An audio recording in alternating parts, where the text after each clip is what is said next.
Hello, hello, hello. Hey, everybody. Welcome back to Pardon Will Live. I'm your host, David Lilly, aka Pardon Will, and you are joining me on a Sunday night, 8:30 sharp. Actually, a little early, I think. I don't know. I don't even know what time it is. Does it matter though? Because I do what I want, and you do what you want. You tune in whenever you want to, and I start whenever I want to. That's how this internet thing works. It's freedom. And freedom's great. Guys, you know what else you have the freedom to do? Like and subscribe because you're a jabroni. You're a free jabroni. You can like and subscribe if you want. If you like the show and you like this whole podcast thing, go and like, subscribe, share it with your friends, share it on whatever. Guys, if you have a TikTok, and don't even lie to me. Don't lie to me right now and be like, David, never touched TikTok in my life. Garbage. I know you got TikTok. Hop on over to your TikTok app. Find me on that thing. I got like 100 followers, and I've been diligently trying to work on that. No one likes me on TikTok, but that's fair. No one really likes me anywhere else. But either way, you do. Go like me on the old Ticker Talks. That'll be a good time. And if you're like, you know what, I want to go the extra mile, kind of take my shirt off my back kind of thing, you can also go to a website that's mine called Flintlock and Fog. Looks a lot like this guy right here. Go to flintlockandfog.com. Check it out. This is the website. And I've got a ton of cool stuff going on right now. The Flintlock and Fog is basically a tabletop RPG set in the Victorian era. I got the player's manual out. It's available for purchase on Amazon. If you're like, I don't even know what that is, you can go right here, check out what is Flintlock and Fog, watch that video. It's me telling you what it is. And then if you're like, well, I'm a little more curious, just like D&D and your Pathfinders, they have character classes. I've got character studies. There's 6 of them. I've got a whole video breaking that down as well. Here's the deal, guys. All of my time has been sucked into this thing. Not that it's bad. It requires a lot. And I want to keep the momentum on it. Plus, it's fun. And I've just been doing a lot of that. So, Pardon Will Lives aren't always happening on time, or is the quality even still there? Was the quality ever there? That's a real question. But nope. Last week I was gone. It was Easter. If you're going to take a Sabbath, that'd probably be the one to do. So I took that. I was going to have a show, but it's like it's Easter. We'll take it off. And just a heads up, next week I'll be gone as well. I'm going to do a little rebranding with this Pardon Will Live. I about hit my stride with the Flintlock and Fog, that game and the updates and moving forward on that. I about hit my stride. I've already got most of my pre-spring setup for the yard work I got going on. I told you guys I live in the Northeast. All summer long is nothing but tilling my gardens, like a good Christian. And so that's taking up a lot of my time too. But this game is so Pardon Will Lives, man. They're coming in hot and rare. So when I get to do this, I like to have a little fun. But to be honest, tonight the topic, the title is "The Kids Are Right," because I've got a clip from The View. I know you guys love that show.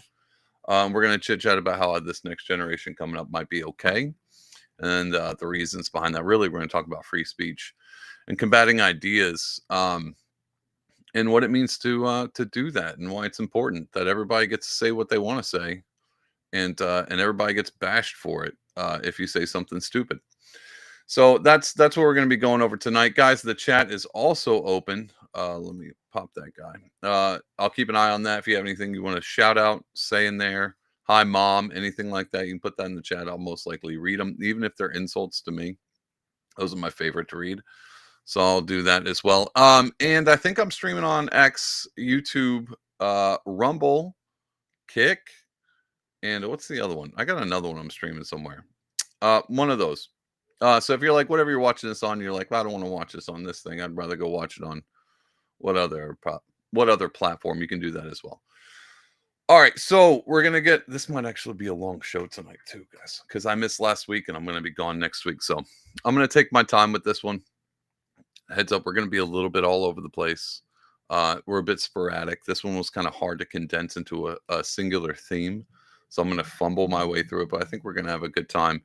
One of the things that I talked about the week before last when I wasn't gone was old Douglas Murray and Dave Smith went on the Rogan podcast. And guys, I know that's been the main topic of all of Twitter sphere for the past 4 weeks or whatever, 3 weeks or whenever it came out.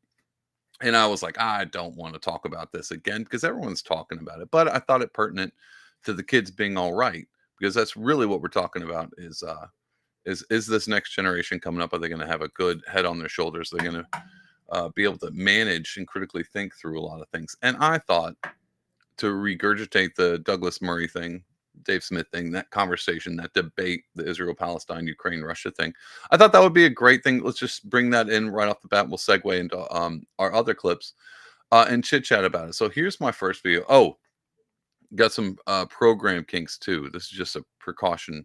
So if it looks like I'm fumbling with my computer, it's because I'm incompetent. That's really what it is, and I haven't figured out. Changed a few things, so we're kind of test running a few different things tonight. Not really. I just like to say that, so when it turns out bad quality, you're like, well, he did say the thing at the beginning. Anyway, here's the first video. We're going to take a look at this. Old Douglas Murray, old Dougie Murray, after that Joe Rogan podcast, went on. I mean, he's got a book tour, so he's doing nothing but talking about how misinformation, disinformation, like we haven't heard that before, is really causing a lot of damage. He went on old Bill Maher, who loves to talk about misinformation, disinformation. We got 2 Bill Maher clips tonight, by the way. Now you guys love yourself some Bill Maher and a View clip. Really bringing on the lefties tonight on Pardon Live. Let's take a look at this clip. I'm going to chit chat. We might not watch the whole thing, but I want to chit chat a little bit about this. Like us do, who recognize this as a big problem on the left, but also recognize the horrible stuff that's going on the right. I mean, you were on Joe Rogan a couple of days ago, a week ago, something like that. Got a lot of press, and I'm glad you said what you said, which is, I mean, I like Joe, but he has on people who entertain these crazy conspiracy theories and doesn't really push back on them. It's okay to have, I mean, I'm a free speech absolutist pretty much, but there seems to be no pushback on this. And of course, what's going on in this country, what we're going to probably be talking about here on the panel in a minute, this kind of encroaching fascism. I mean, I was using the term slow-moving. All right, I'm going to pause it real quick because what he said there, I think, is somewhat important. But the problem is, I don't think he's very self-effacing on this. One of the reasons why I think it's weird that he picks up on Joe Rogan not pushing back on a lot of conspiracies. He has a bunch of Ancient Aliens guys on, and Ian Carroll and all these conspiracies, because they're fun and they're a good time and they're entertaining. But what Joe doesn't do is he doesn't assume every viewer's opinion, and he doesn't try to always mitigate anything that he might personally think is quack. Every once in a while, when they push the dude, he has a ton of crazy comedians on who say stuff all the time, and he rarely pushes back on them because obviously they're telling jokes. But the thing about old Joey Rogan is he just lets them roll, because I think what Joe does is he's like, my viewers, and this is the flip side of the coin, because my viewers, I think, are able to critically think enough to where if I don't push back, hopefully they will, if it's their own opinion, which they do. Now, the other side of this coin, and Bill Maher and all the other mainstream medias and all them, which we'll see in a minute, bro, they do the same exact thing. I mean, 2020 was a great example of no pushback. And so that was pretty cool, that how Bill Maher has a problem with Joey Rogan doing it because of increasing, authoritative fascism. Except for we already lived through that in 2020 when all of the news media was like, no, let's not push back against any of this narrative, but let's definitely lock people in their homes and take away their jobs, because that's not authoritarian. So it's pretty cool. I think it's pretty cool that Bill Maher is pointing out one thing. He's like, it's the right and the left both do this, but here's Joe Rogan's issue. Again, I think Joe Rogan is like, oh, do I need to push back? Does he always have to, stamp down on any kind of crazy ancient aliens theory? Or does he just want to hear the people out and let the audience decide for himself? I think he just assumes his audience are critical thinkers. What I think the mainstream media assumes is their audience isn't critical thinkers. So if they had any kind of pushback on there, might not work super hot. Anyway, let's continue on. Well, the right, clearly, I mean, it's always interesting to see what happens at the point of victory. What do you do with your victory? And if those people on the American right who are now in the ascendant, if they decide that they want to use their point of victory to, for instance, lie about the origins of the Russia-Ukraine war, or lie about the nature of Hamas, or lie about the state of Israel, or lie about history. I mean, the reason I did this pushback was, I mean, you just have to. I mean, you just have to, in my view. It's basic social hygiene. If you've got somebody who's coming along who pretends to be a historian, who then can always do the thing of saying, oh, I actually don't call myself a historian, it's just... I'm going to pause it there because he's been touting this thing on the line for a long time. And I don't really want to open up that can of worms. He's talking about Dave Smith being a historian, which he doesn't claim to be, and a comedian. He just kind of flip flops back and forth. He's a comedian when he wants to tell jokes, and when he says something controversial, he'll be like, no, I'm just a comedian. I'm just an idiot. But then he goes in elaborate details. And I totally get that. I understand that. The flip flop thing, no, it just means Douglas Murray is so used to what we know now as the expert class. And in our day and age, our generations, where everyone assumes that everybody is their one lane, and you got to stay in that lane, because if you veer out of that lane, then you don't know what you're talking about. But the thing is, like, if you were to go back 50 years, people had multiple lanes. Guys, I drive in multiple lanes. I don't know if you know this, but I'm also an artist. I'm also a contractor. I'm a musician. I have an album. I've got all kinds. I'm all over the place. Guys, I'm scattered all over the place, spinning plates left and right.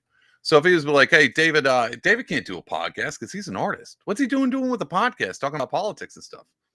Was he just put on his artist hat and then take it off, put on his politic hat and then take that off, put on his whatever else hat, poetry hat, put that? Yeah, I can do that all. I can totally do that. Dave Smith can be intellectually inclined to talk about whatever politics he wants. And as long as he's got some, here's the thing. If Dave Smith was a quack, he wouldn't be near as far as he was. But what Douglas Murray assumes is that everybody has a perspective. They like Dave Smith, so they'll feed into whatever Dave Smith says, along with everybody else on this, what James Lindsay is calling the woke right. So if you're a fan of anybody, which is true, there's some people who don't critically think. But if you're just a normal person who can wear multiple hats, I can look at Dave and be like, yeah, he is a comedian who just read a ton of books. I'm interested to hear what he has to say. And I appreciate those kind of people. This Douglas Murray thing, where if you're only this thing, you should stay. That's social hygiene. Get out of here, bro. Get out of here. Matter of fact, we're going to kick him right off screen. Get out of here, Dougie. Old Dougie Murray. Social hygiene. We got Zach coming out, with a great comment. But where have you ever been there?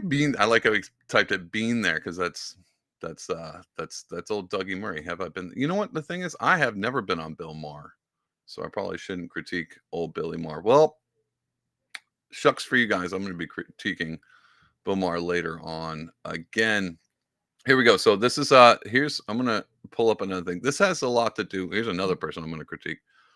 And the only reason I'm bringing this video up because it's wild and it's a segue. So don't pay attention. Give this guy a grain of salt because he needs whatever grains of salt he can. He definitely needs whatever. Actually, let me pull this up. Whatever grains of sand he can. Oh, what did I do here? See, I told you I'm working with a new thing. Yeah, let's see if this works. It's our boy Michael Rappaport. So he's got something to say about this Joey Rogan, Dave Smith, Douglas Murray thing too. And I was like, you know what? I don't want to gatekeep. That was the whole point of this. I don't want to tell people. I assume everyone watching this can critically think. So I was like, I'm going to bring on somebody who's a total quack and have him talk. And I'm going to push back. We're not in a conversation, but if we were, I would push back. But I would definitely let him spill his whole thing because there's something super interesting about what he's got to say. So take a look at old Mikey Rappaport and what he's got to say about this whole Joey Rogan controversy. But Joe Rogan, it's an open discussion. We're just floating ideas. We're not married to them being facts or not facts, and they don't have to be experts. We're having a talk. We're just having a talk. I'm smoking a cigar. Sometimes I smoke weed. We're just talking. That's Joe Rogan's series. And it's great for everything, except for facts. It's great for everything, except for people that are disparaging week after week, podcast after podcast, and not telling the truth and the reality of what has happened October 7th and beyond. So you bring on one scumbag after the next scumbag, and they say, well, I'm not an expert. I'm a comedian. I'm not an expert, but I know this. I'm not an expert on Hitler, but I'm not an expert on Churchill, but Yeah, I see. It's so hard for me to wrap my head around this. And people are like, I'm not an expert, but here's my opinion. He's like, oh, what the hell is this? People having opinions and stuff? What is this? All these people with opinions.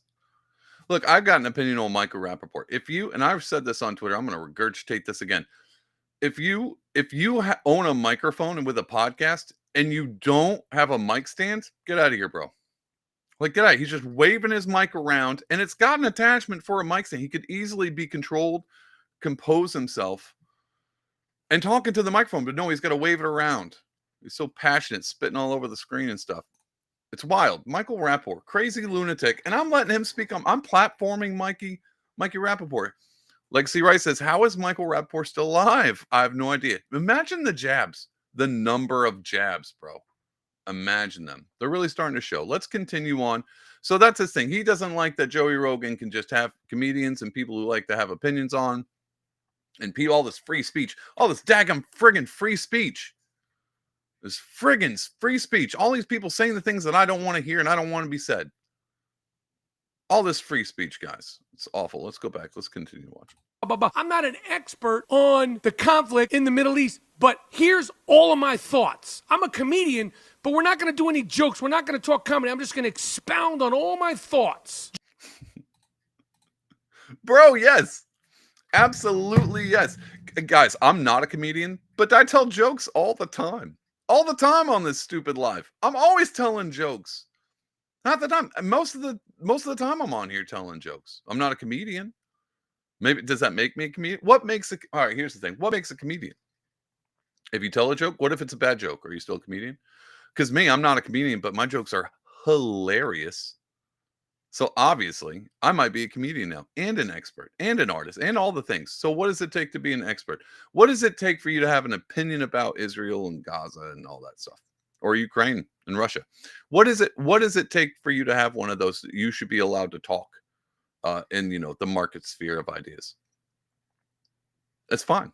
Anybody can say whatever you want. Now, the currency is not your ideas. The currency is whether or not you can back those ideas with any kind of real facts. And the downside, you guys, we're not supposed to talk about this, but no one's really refuting Dave Smith's stuff. I mean, there's some pushback, and I appreciate it. Here's the thing, and you guys all know this. There really aren't any heroes. No one's coming to save you. And if you really like somebody like old Mikey Rappaport, and he's like your favorite funny guy, and you're like, oh, God, this is a bad take, but he's my favorite funny guy, so I'm going to give him the benefit of the doubt. Then this would be like you would struggle with this, but you'd have his back, right? You'd have Mikey Rappaport's back. Dave Smith, I don't owe Dave Smith anything. I don't owe Dave Smith nothing. I just like some of the things he says, and not all of them. I'm not a big fan of everything he says, just like a few things. So what do? I go, hey, Dave Smith said this thing, and I think that's right, and I think that thing's true. And then every once in a while, Bill Maher will come on and say something. Go, hey, you know that Bill Maher guy? He's a stupid idiot. But that thing he said was pretty good. Are we just not allowed to do that anymore?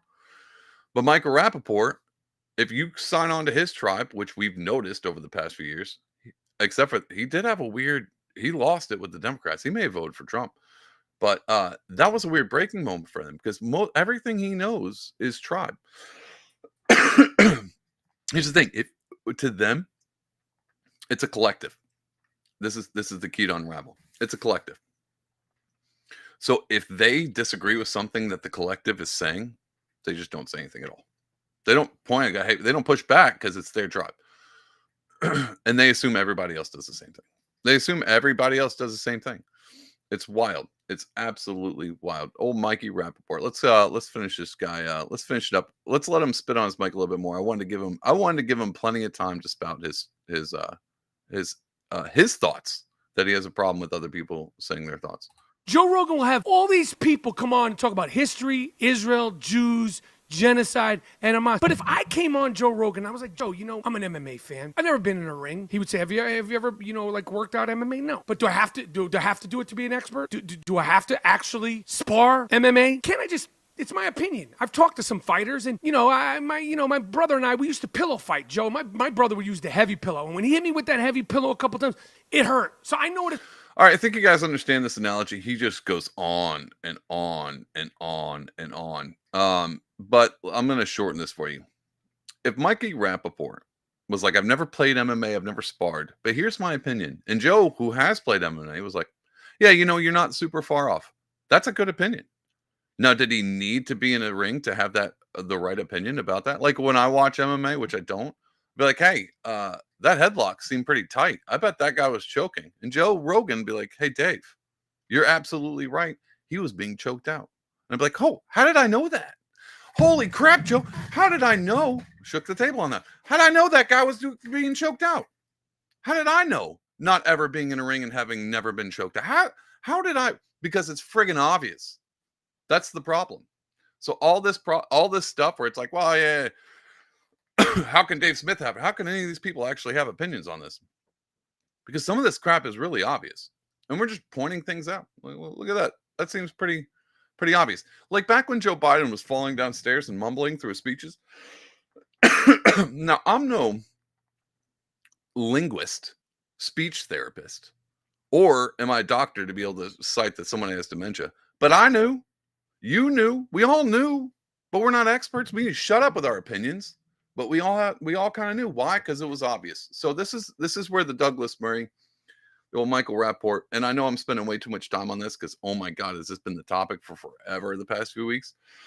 But the thing no one's saying is some things aren't obvious for sure, but some things are real obvious. Like when you're like, hey, should we be blowing up women and children? They're like, but human shields and stuff. They're like, yeah, but like when you drop a bomb, what's a human shield? Are we really?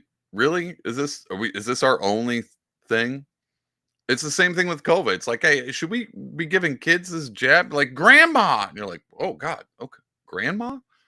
Okay, yeah, I don't want to, I guess I'll just jab my kids left and right for grandma because she's terrified. Anyway, that's old Mikey Rappaport. We're done with him. We're done with Mikey Rappaport. We got a comment coming in. I have not read this, so we're going to read it live. Being a comedian is like being an expert at something. If you declare it for yourself, it's not worth much. It's if other people declare you to be. That's a great comment. What was that by? Let's punch that back in. Paleo garbage. That's paleo garbage. Yeah, whatever. Close enough, guys. Go give them a follow. Coming in hot off Twitch. That was the other place I was streaming. I forgot. That's absolutely true. A lot of times, you can say you're a comedian, but if no one finds you funny, like me, or I say, I don't say I'm a comedian, but I think I'm funny. And if no one else, like in my chat, everyone making comments, no one else thinks I'm funny, then I guess I'm not funny. And people are like, well, comedy is subjective, for sure. But if I'm bad at messaging, like old Dougie Murray. Here's the thing with Michael Rappaport and Douglas Murray. Going back to the Douglas, I'm hanging on this for so long. I got a tickle in my throat too. So this is going to make it, it's going to extend even longer the more I talk about this and choke. Choke on all my funny jokes. Dougie Murray, I would have gave him more of a leeway on Rogan if he wasn't such a pompous dick. Him just coming off like that comment legacy, have you ever been there? Like, I know that's regurgitated and everyone jokes about, but seriously, that was highlighted because of how ridiculous it really was. And it was obvious, like this guy is being real pompous with it, real pompous. And because of that messaging, like he might have said something really truthful, but it was clouded in a blanket of dickishness.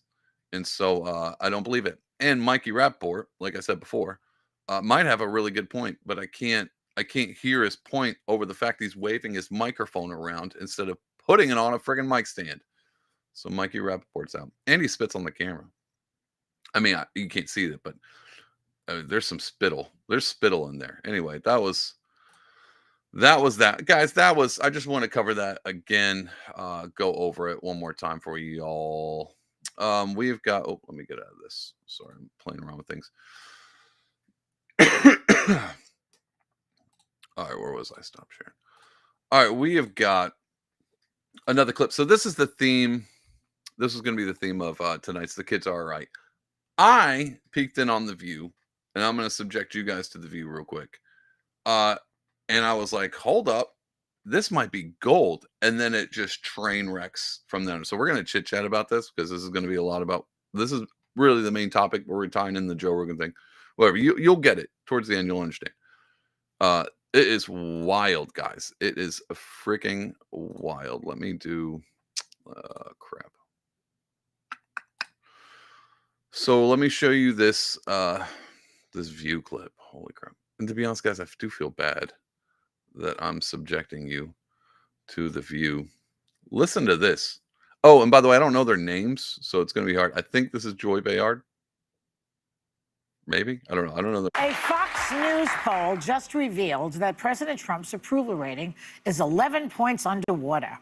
a sign that his support is sinking just days ahead of the 100-day mark. His approval rating is just 44%, down 5 points from just a month ago. And according to a new poll from the Harvard Kennedy School, young people's trust in all government institutions is declining, with Gen Z who are skeptical that the government will act in their best interests. Holy crap, I gotta pause it. If you were like, Sundays are always fun. But you know what really, really, really brighten up my Sunday to make it just a joyful day is hearing Joy Behar say the youth are distrustful of our institutions and government in general. She's saying it like it's a bad thing. She's saying it's like it's a terrible. This should not be happening. And we're gonna get some explanation of what this whole panel of great thinkers thinks. And it's a rough ride from here on out. But I thought because I always like to stay positive, I would bring this as our main clip for the night. I thought we'd start off with a real positive note. The kids are all right because they're questioning everything. Now, going back to the Douglas Murray thing, the reason why the kids are questioning everything is because we're not having a great debate. They don't trust people who sound like pompous dicks. They don't trust people who don't wave around a microphone when they should have it on a mic stand. And so you can do these small things like tell the truth or, be a little nuanced when you're talking to a comedian who happens to know a lot of stuff, or when you have a microphone that has the mic stand attachment and no one knows where the mic stand went. Little things. We're going to talk about, I'm coughing a lot. We're going to talk about those little things because I think they're going to make a big difference to these kids to really build trust in them. But for right now, I'm super stoked. They got no trust in the media. So let's continue on. They're going to give us our ideas on why that's bad and why it's happening. They don't believe it.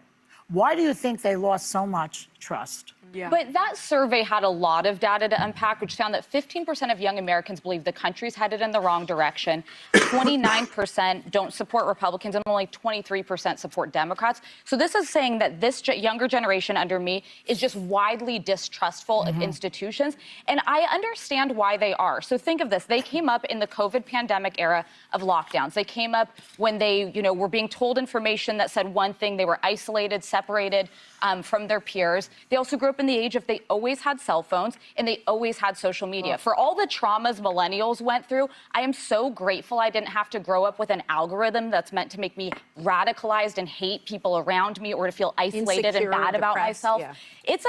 All right, I want to pause it there real quick because whoever that person is, she's not far off. That COVID thing probably did a number on that generation. Dude, it did a number on me.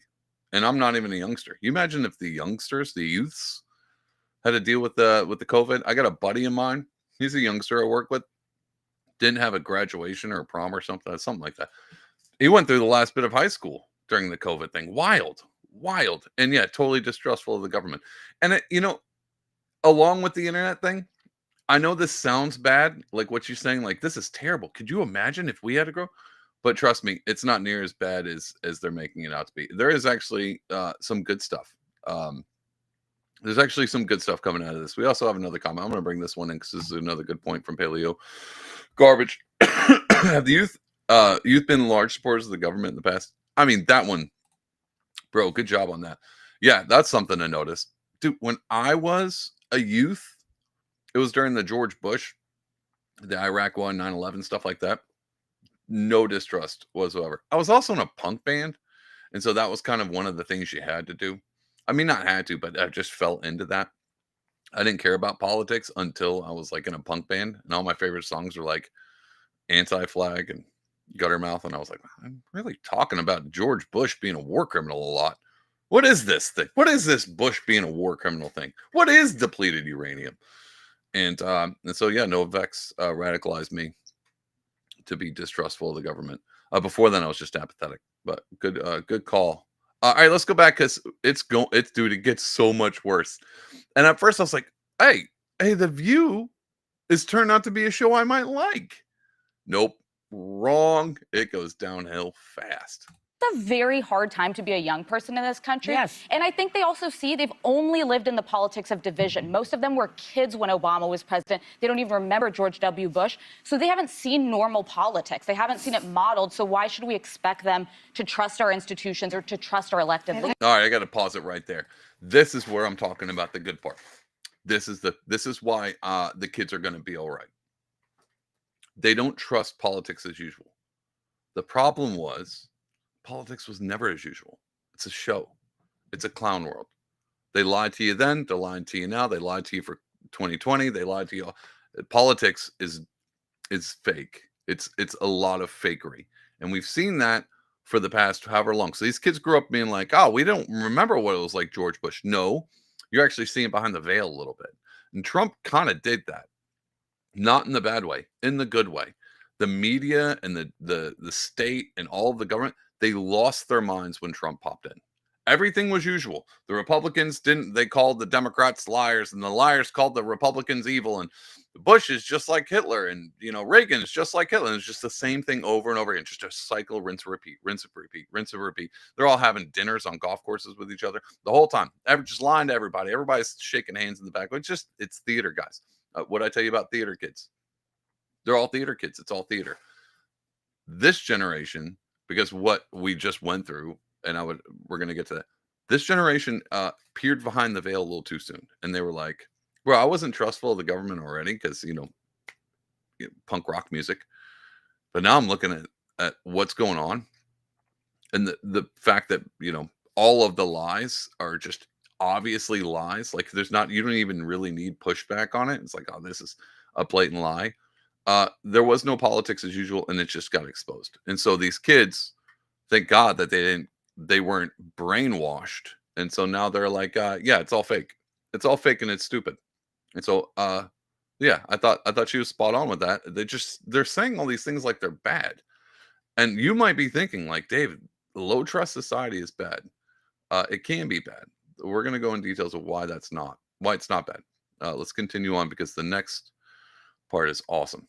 And the economy alone, so building off what you're saying, you look at what they're up against financially. The buying power of this generation is the lowest it's been for any of our generations, what they're able to buy. The cost of college, when you talk about loan forgiveness, it's jumped 153% in the last 40 years.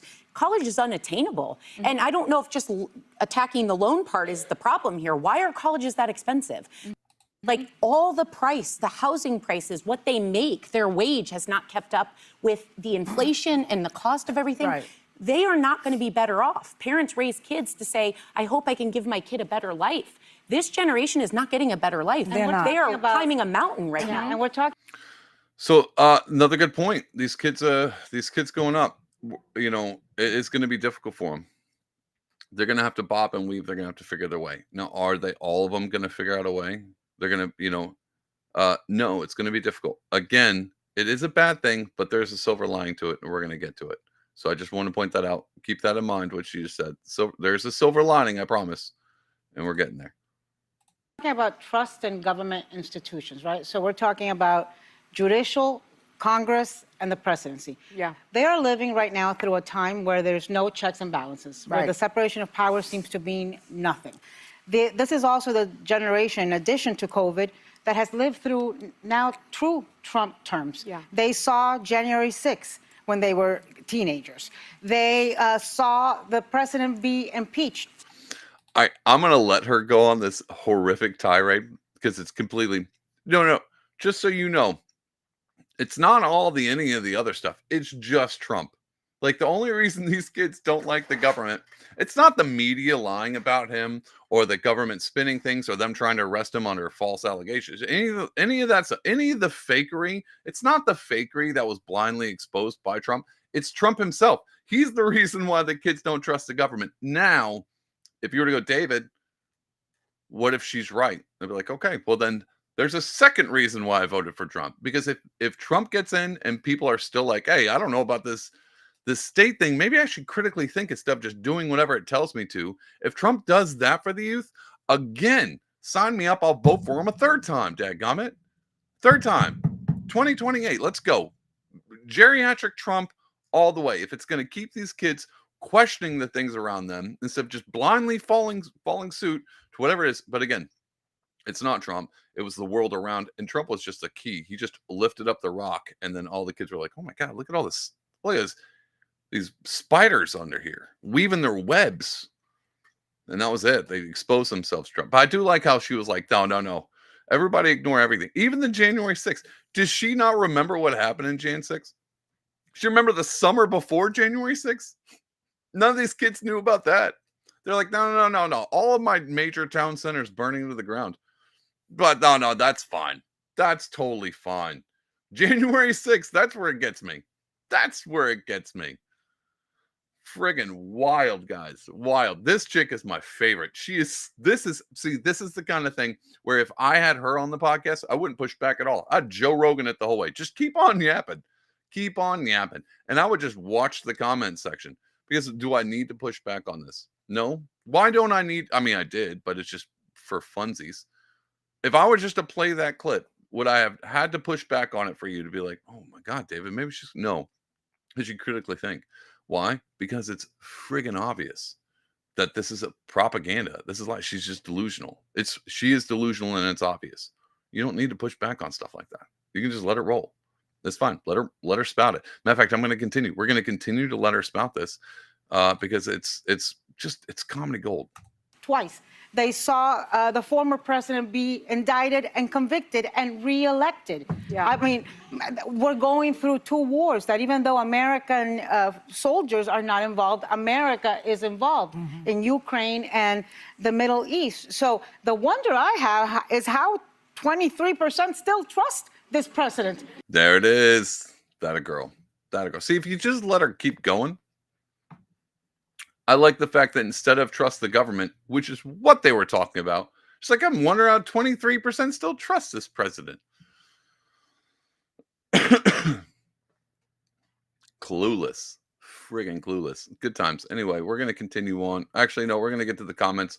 We got Palo coming back in. Thanks, unforgivable government subsidized loans. How else would an 18-year-old get financed for a $100K degree? Just try to enter the job market. That might disappear in a month. 100%. Dude, you're in for it because it gets friggin' better. Wait till the next person starts talking. We're gonna go there. Legacy Zach is coming in and says, "Let's just make him king." I didn't say it. You said it. I didn't say it. You said it, Zach. All right, here we go. Let's keep going because it's awesome. And you know what else? This president and this administration is attacking universities. Yeah. They're attacking freedom of speech. Right. They're attacking freedom of assembly. They are dragging international students out. So they're seeing their colleagues, their classmates be, rounded up and told not to come back to this country. There's visas that are being denied. There's grants to those universities that are being canceled. There are researchers in places like Harvard. All right, guys. I don't know if you caught this. Maybe you did, and you did. I'm just going to point out anyway. The View, the group, were just complaining and attacking universities for being too expensive. Now shift to her. She's like, Trump's attacking the universities. No wonder these kids don't want to go. They don't trust in the universities. Look at Trump attacking them. Of course they don't trust. Nothing to do with the price tag. But it's the Trump. It's the Trumpers. Bro, she can't think. If you were to remove Trump, like if you were to MIB memory thing and just remove Trump from her brain, I don't think she'd have an opinion of anything at all. Of anything. Like, I think if you were to just take Trump and pluck him right out of her head, she'd be like, huh? What? Opinion on what? No, where's that at? What's a university? That's what we're dealing with here. Phenomenal. Phenomenal specimen. Phenomenal. Let's keep going. And universities that are being detained by ICE and deported out of this country. So again, I ask, how do 20-some% still have trust? What do you think about that? Who is this? Well, I'm raising two Gen Zers, right? My daughter's. Okay, I'm pausing again. I know you guys love when I pause it. This gets great. So, when they're like, why do people like that Trump guy? He's a billionaire. Why don't they relate more to the people on The View? Get a load of this. 18. She's at Cornell. My son is 22. He's graduating from Harvard in May. So I won't be paying monies I've been paying, because I agree with you, Sarah. The cost of college education is so much higher than it needs to be. I think we should have free higher education in this country, actually. Bro, the lady who has 2 kids, one went to Harvard and one went to Cornell, she makes a crap ton of money. And you know what she's asking for? For it to be free. For it to be free. She's like, you know what sucks? Me making a ton of money and then having to fork it over for my kids who obviously are. Look, I'm not going to say nothing about how they got into those schools, but they're in. Good for them. Clap, clap, clap. But then she's like, it should be free. It should be free. Guys, if her kids are as smart as she is, yeah, that college should be free. It should be like a special ed wing attached to Harvard and Cornell that they go in there and kind of play with blocks and stuff. Wild. I love this. I love The View. Guys, this might be my new thing. It was Joe Scarborough. I love playing clips of Joe Scarborough because he get me all fired up how ridiculous he was. And I never bring up The View. This might be the new thing. It might be the. Why didn't any of you guys tell me about The View? This is gold. This is daggum gold.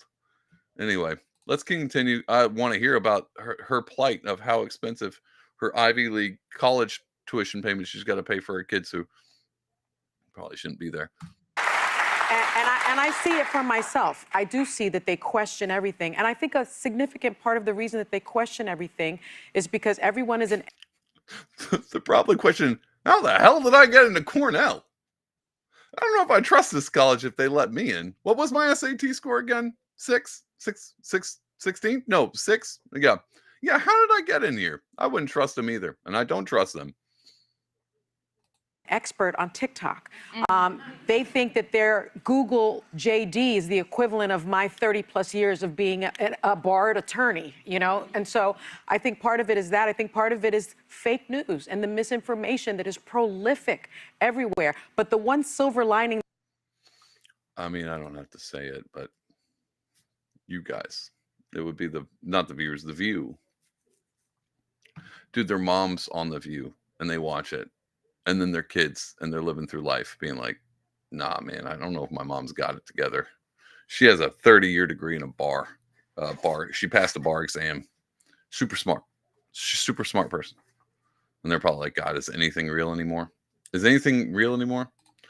So, no, I'm sure kids love her. She might be super smart behind the scenes. But again, this is all theater. So it's all theatrics. That I saw in my research is that NBC is reporting that polling averages and research from the Washington Post and the New York Times say that since the dawn of modern day American polling research, no president has polled worse than President Trump at this point in his term. Right, that's true. In modern history. So. All right, guys, I hope you guys believe everything they just said because it's super smart over there on The View. I hope you guys believed every bit of word of that.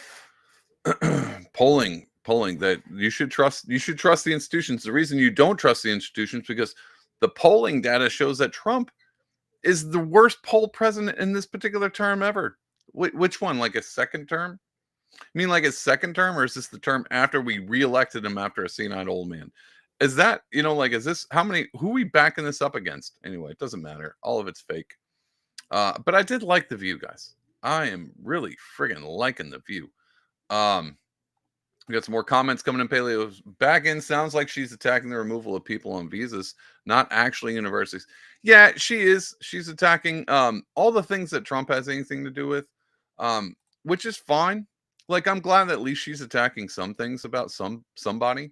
But you can tell it's not like a thought out thing. Like if you, Paleo, if you were like, yeah, I don't like I have my own opinions on it. I don't want people on visas. So that one's hard. We're like, David, what do you mean? You don't want people coming over here and going to college that aren't, that come from other countries? No, you have your own colleges. Go to your own freaking colleges. And they're like, well, they might not bring our students over there to study abroad. Good. Keep your kids close, local. They should be in a community college anyway. What are you, Joanne Reed, sending your kids to Cornell? No. Stupid. Anyway, yeah, so Paleo, I don't have a problem with that. Here's the thing. I do not like the fact that it has to do anything with speech. If they were like, hey, we're going to deport all the people with visas, I would be like, yeah, that's cool. And like, because they said something that might be quote unquote anti-Semitic, like, oh man.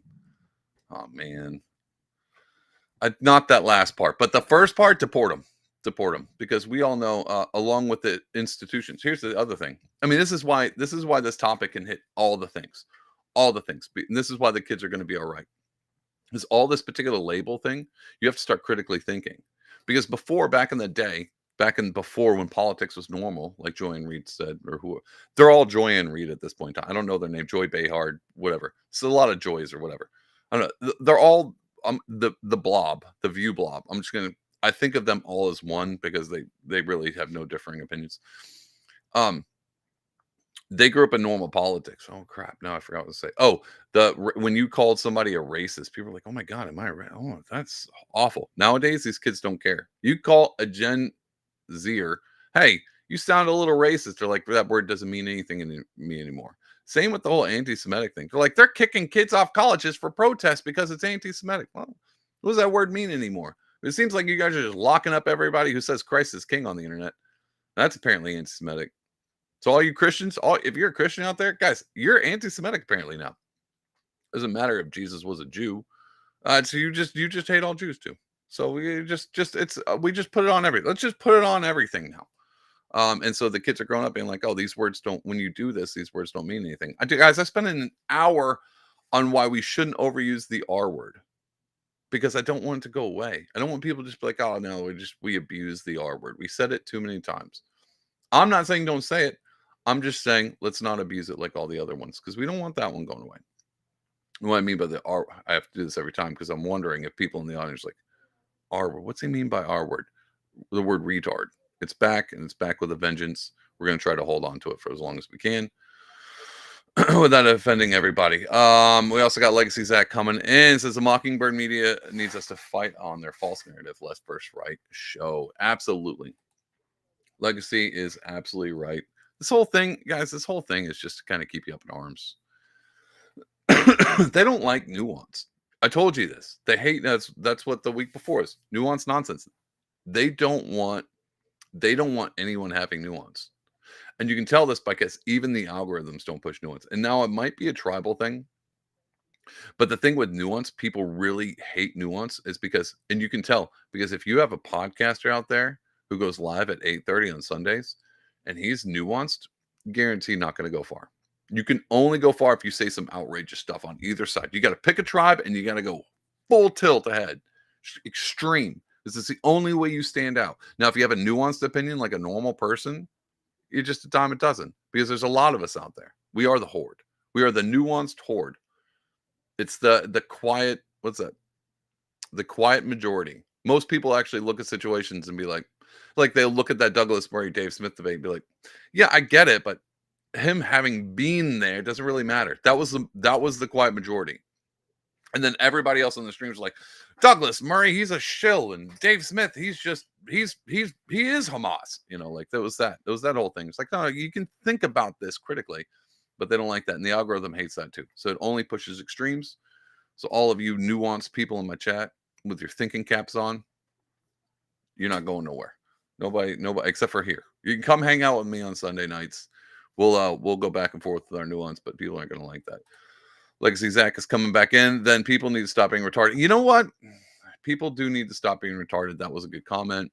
I try not to overuse the word, but he is right. We wouldn't use the word retarded if people would stop being retarded. It's true. All right, guys. Do we want to? I think we finished that view clip. Yeah, that one's about done. I've got another Billy Maher. A Billy Maher one. We're gonna watch this. He's back on. I think this is his show. There we go. He's back on his show, and I thought I would bring this up. He's talking about Trumpsters. We're gonna watch Billy Maher. And, I'm starting to grow on Bill Maher, because as I'm talking about nuanced, and the kids being all right, he's got some nuanced takes, but I don't think. Man, no, I take that back. He is still an idiot. He's still pretty much an idiot. Well, I don't know. Again, like I get caught because how fake is Bill Maher? He doesn't seem like somebody that's super fake. because he talks to a lot of people, and then you can tell, like, when he had Charlie Kirk on his show, and he's got all these other people that are differing opinions, he's got to kind of bob and weave, but he does a great job with that. He can interview people and stay. He doesn't have to veer away from topics when they get brought up. He can push back. So I think that's legit Bill Maher. So I think this is a Bill Maher we get. And so he's not an idiot. I just don't think he thinks the same way as I think. That's basically it. I just don't think he looks at the world the way I do. Maybe that's all it is. Let's listen to this. I'll give you an idea of what we're talking about. And finally, new rule, Republicans have to stop excusing all the dictatory stuff that comes out of Trump's mouth by saying, he's just kidding. He says stuff. When Trump proclaimed last year that if he won re-election, he'd be dictator on day one, Republicans said things like, I think it was a joke. It's entertainment. We all know Trump uses unique expressions when he explains things. yeah. Now, Senate Majority Leader John Thune says when Trump talks about running for a third term, he's having some fun with it, probably messing with you. Yeah. When I challenged Ben Shapiro here on Trump being too dismissive and reposting that Liz Cheney deserves to be tried for treason, Ben answered sarcastically, wait, he said shit? That's crazy. Donald Trump said shit?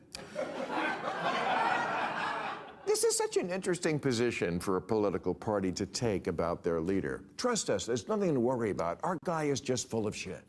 All right, I'm going to pause it real quick.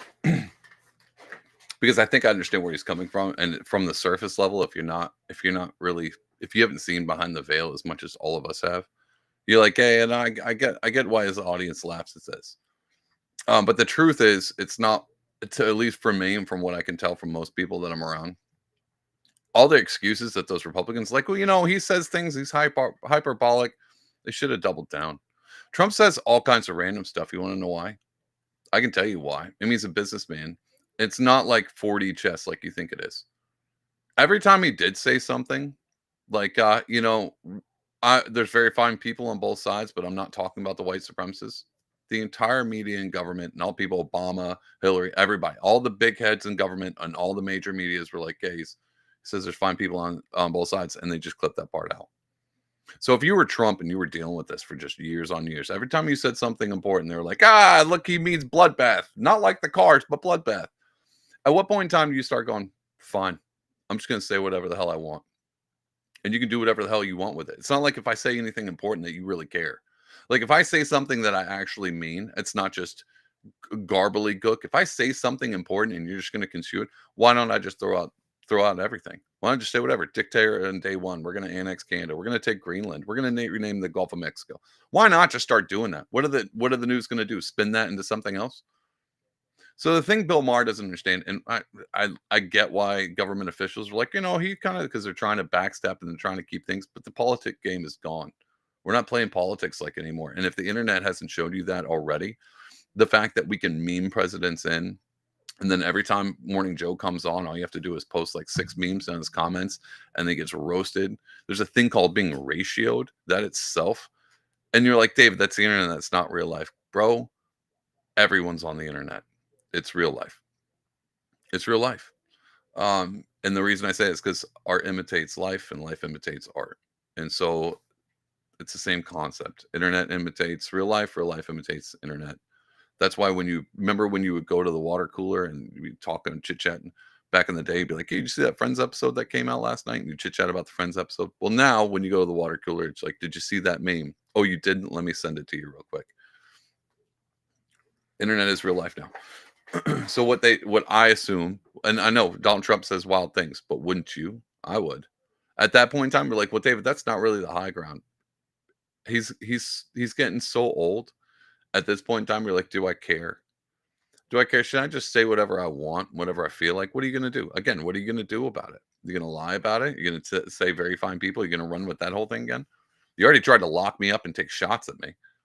You think me saying I'm going to annex Canada that's the biggest thing I'm worried about? No.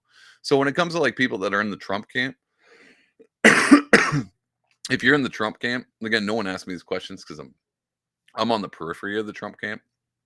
I'm just hanging out on the outside because it's a wild, crazy mess in there. That Trump camp thing is wild. It's fun to watch from the outside. but I just don't. My problem is I don't care enough. I don't really care enough to be, really in it, get my knees in it. But if I was, I would just be like, yeah, he said this wild thing the other day. Be like, yeah, and I hope he says more wild stuff, because the only thing you can do is go, why they don't trust governments anymore. Good. It's that Jocko Willington thing. The kids aren't trusting the mainstream media anymore. Good. They're not trusting the presidency because Trump keeps saying Canada isn't good. This is what I was getting to. The kids are going to be all right. If this is what they're saying, that the kids don't trust anything because everything is fake and everything's wind up and everything's just put on for a show. It's good that they don't trust. The reason it's good, is it hard? Yeah. Is it good that they can't afford housing? No. Here's the silver lining. Is it good they can't afford groceries or they afford college?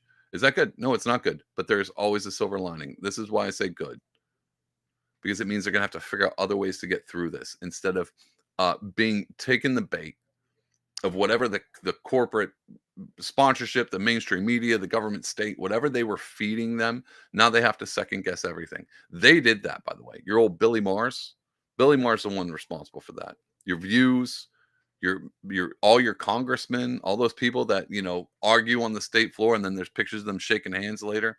They did that. And it's good because it's better to know the truth than it is to fall for that particular lie. And so I'm glad the kids don't trust the government, because now they can maybe go, hey, we didn't trust this thing growing up. So when they get up into power or whatever, they're like, we're going to do it differently, or our youth won't trust it. That's the lesson none of these people ever learned. But again, they didn't have the internet. I was a teenager when the internet came out. So I'm right on the cusp of this thing anyway. I didn't predict this was going to happen. Guys, I thought everything was on the up and up when I was a kid and teenagers. It wasn't really until the Iraq War and all that punk rock music that got me thinking twice. It's wild. So that was all Billy Maher. Here's another, and this is just one of the funnest clips ever. And for you all, people are like, David only talks about how awesome Trump is. Obviously not. To go on this thing, that this whole thing is pretty dumb. I got another one for you. Check. This was probably one of my favorite things that has ever happened. This is probably one of my favorite things that has ever happened. Oh, no, let me do this real quick.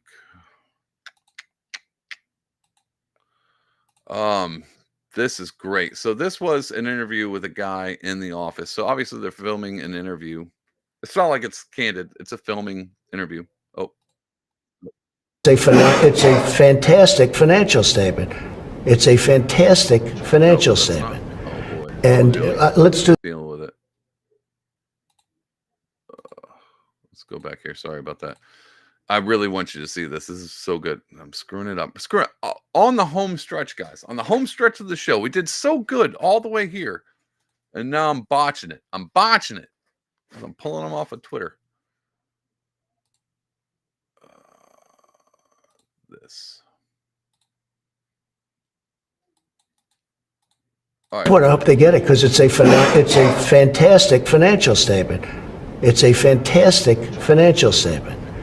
And let's do that over. He's coughing in the middle of my answer. Yeah, okay. I don't like that, When your chief of staff. If you're going to cough, please leave the room. Get a shot of.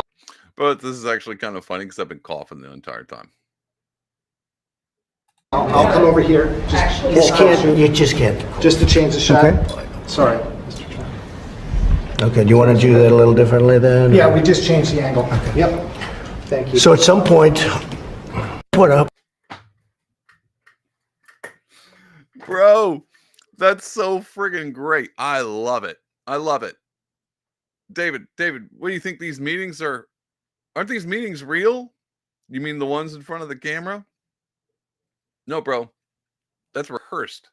I mean, maybe it's not all rehearsed, but man, this is fun. And a lot of the comments are like, this feels like an episode of The Office, because it kind of is, guys. It kind of is. It kind of is an episode of The Office. We're going to watch it again. This is how great this is. Not even the Trump coffin thing. Like, that's funny alone. Like, let's do a retake action. I mean, the guy was on Apprentice. It's not like he was in showbiz. He knows this is what it normally is. This is what it looks like. This is what the behind the scenes really is. Unless they do something like that Zelensky thing. Maybe that was like the fourth take. And like, Zelensky, you didn't get mad enough. JD, we're gonna do the whole, you need to say thank you thing again and say it with some more oomph before people start memeing you into existence, out of existence again. It's great. I friggin' love it. Here we go. Clown show. Ready? 1, 2, 3. They get it because it's a fantastic financial statement. It's a fantastic financial statement. And let's do that over. He's coughing in the middle of my answer. Yeah, okay. I don't like that, you know? When your chief of staff. If you're going to cough, please leave the room. Get a shot of, and I'll come over here. You just can't. Just to change the shot. Okay. Sorry. Oh boy, he's shaking his head. It looked like somebody was about to get hit in the head with a microphone. This is great. Oh boy, this is so bad. And they're just still rolling. And somehow this got out. I'm so happy whoever leaked this. This is great. This is absolutely great. And I know what you're thinking. David, you voted for Trump. Absolutely, I did. And I'd do it for a third one. Like, well, what? Do you trust this guy to be, the nuclear weapons? Guys, I don't trust anybody. You weren't going to be able to put up anybody other than Jesus that I would trust in that seat. That's maybe that's the downside of being over here. And you're like, well, that's pretty black-pilled. No, it is what it is. It is what it is. I like him because he lifted the stone and showed all the creepy crawlers, and they're all exposing themselves now. And you're like, well, Trump just exposed them. You didn't think this was how it was? Like, I think Trump is a great guy. Don't get me wrong. This doesn't surprise me at all. Like, well, look at him. He told the guy to leave the room for coughing. Bro, I would have done that too. Does that make me a terrible person? Hey, I'm trying to film an interview here. This guy's coughing in the background. I got to do this take. Who knows what? That could have been like the 8th take. He's like, every time I get to this one section, Bill over here keeps coughing. Bill, get out of here, dude. Get out of here. We're recording an interview and you're coughing. Yeah, I would have done the same thing. Can we do this take one more time? It's not a live stream. Trump's not live streaming, guys. Biden didn't live stream. Obama didn't live stream. None of this was live streamed. The last time we had a live stream was JFK. And that's the reason why that was the last time that was live streamed. We all saw how that ended. Anyway, let's finish this out because this last part, his look in the camera is so funny. Okay, do you want to do that a little differently then? Yeah, we just changed the angle. Okay. Yep. Thank you. So at some point, He says at some point, and then he moves the camera. Okay, he's like, come on, bro. Like, he's so frustrated. He's like, I should have hired the guys from Apprentice. This is terrible. Who are you from? What agency are you from again? Bro, that camera guy's fired. You know that's what he says right after the camera ends. When it cuts off, he's like, you're fired. Friggin' funny. One more thing, guys. It's already one. We went an hour. I'm going to end you with this one clip because you guys know I like to keep things on a pause. And I know what you think. Like, David, that's so blackpilling. Like, is our government, is all this fake? Look, not all of it's fake. It's not. I'm not saying like every bit of everything is fake. I definitely do not believe that. But I definitely believe that they rely on a lot of propaganda, which was, and it was proven through 2020 and all that. I'm fine with the government propaganda. And the reason, and it's the same thing as why we talked about the Douglas Murray thing with The View, the kids are going to be all right. I'm fine with this because everybody can see it. We know they're lying. They know that we know that they're lying. They know that we know that they know that they know that they're lying. And they do it anyway. And the reason why they do it anyway, I would prefer the younger generation, the kids growing up, to critically think and always question these things, not be just blindly submissive to the narrative, because that means propaganda loses its power over long term. You think it's hard for you to convince all these millennials and the Gen Z and all the further longer they go with this, the more you start peeking behind the curtain. Like even that Apprentice thing. I love Trump. I think Trump's awesome. I'll vote for him for a third time if I could. Even that thing is like, well, you said he did say he was the most transparent president, and look, it is pretty transparent. And that's my point. Is like, was that exposing anything? No, I mean, you can see behind the scenes of all the things I already thought of. And yeah, sure.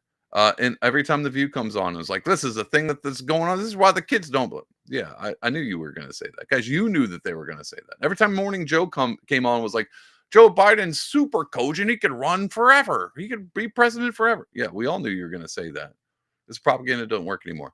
Guys, these kids growing up will not fall for it. They're going to second guess everything. They got to deal with AI right now. They're going to be. Here's a side note I've been thinking about. I got to go back and read the book of Revelation because I don't know, is AI the beast?